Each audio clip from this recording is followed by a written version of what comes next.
A literatura, ela se faz na linguagem verbal, né? Ela sempre foi hegemônica, né? Do ponto de vista da leitura, da escrita, é a linguagem verbal. Né? A produção de conhecimento, enfim, historicamente, ela se constrói em cima da linguagem verbal.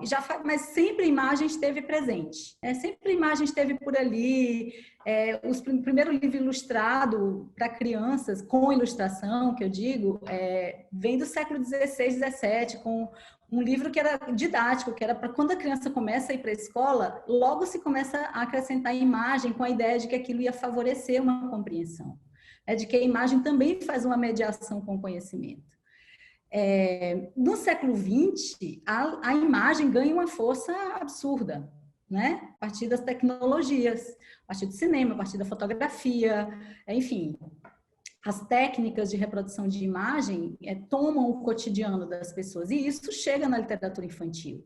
Então, uma literatura infantil que já tinha imagem, né? Hoffmann com o João Felpudo no século XIX, Gustave Doré ilustrando os contos de fadas, também no século XIX, tudo isso já existia, mas no século XX, com o avanço dessas tecnologias da imagem, a imagem passa a se fazer presente na literatura infantil de uma forma mais elaborada, inclusive dialogando com o texto, não só com um mero ornamento do texto escrito ou do livro, ou com a ideia de que a imagem atrai a criança, simplesmente.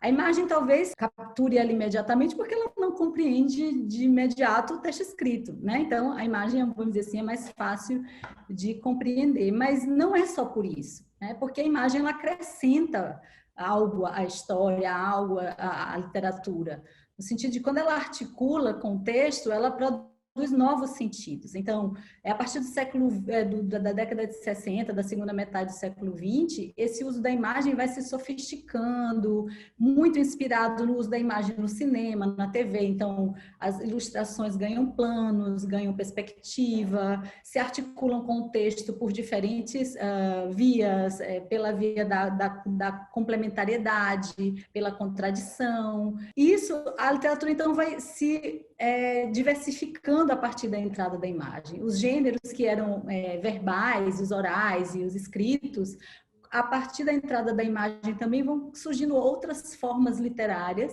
que inicialmente é para criança, o livro ilustrado, por exemplo, mas que depois também não se restringe só à infância. E claro, conforme o avanço tecnológico, ela também vai acolhendo outras formas, né? Até a gente chegar, por exemplo, nos aplicativos, na literatura digital, que hoje articula muito mais recursos semióticos, como o som, como a interatividade. E essa entrada, ela só vem contribuir, né, para a experiência de leitura, no sentido de que as possibilidades da literatura se ampliam com essa diversidade de recursos, né? Se a cultura verbal, a linguagem verbal, ela já traz muito a possibilidade de imaginar, com a entrada desses novos recursos, a possibilidade de criação de mundos imaginários é muito mais ampla. Eu entendo, claro, que com a linguagem verbal se pode imaginar mundos incríveis, mas quando a gente lê, o repertório de imagens é da nossa própria experiência, né? A gente vai imaginar a partir da nossa experiência. Com a entrada desses novos recursos semióticos, a gente ganha novas experiências imagéticas, inclusive,